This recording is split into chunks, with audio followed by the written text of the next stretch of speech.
Violence has erupted again in Kenya. This after a court ruling this morning on the presidential election. There are, in fact, pitched battles in at least one city after the court decided the vote was fair and the country's new president is Uhuru Kenyatta. Dominic Valitis is on the story and joins us now with more from London. So let's start with what's happening in the streets right now. Best we can tell, Dominic, just how bad and widespread is this violence?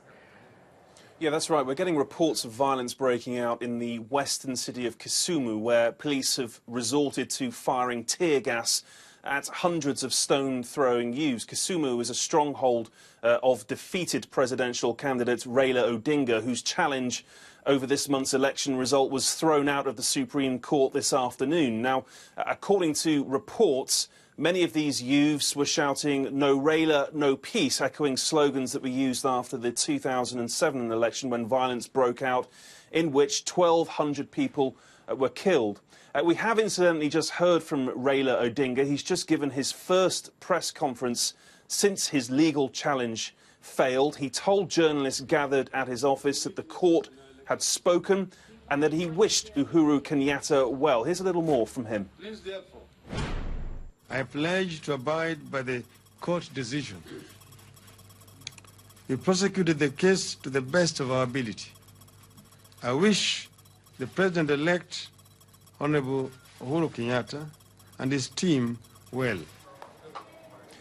So in a sense, Nancy, an appeal for calm from Raila Odinga to his followers, particularly those on the streets of Kisumu, where we're hearing of these reports of violence. We haven't yet heard from Uhuru Kenyatta himself. We are expecting a press conference from him in a short while. Nancy. OK, look forward to hearing that. But we know as well, Dominic, President Kenyatta will soon be facing another court. Tell me more about that.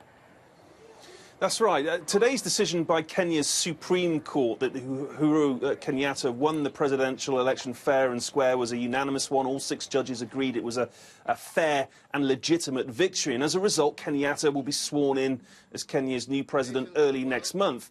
When he is, he will become the second sitting president in Africa to face charges at the International Criminal Court at The Hague. Both he and Deputy President-elect, his running mate William Ruto, faced charges related to having helped orchestrate the violence following the 2007 election. Now, both men deny the charges, but their trials begin this summer. So we have this rather unusual situation, Nancy, really, of Kenya's new president and vice president being elected, but within months of taking office, they'll find themselves before the International Criminal Court facing some very serious charges indeed. OK, lots to follow for sure. Dominic, thanks very much for the update.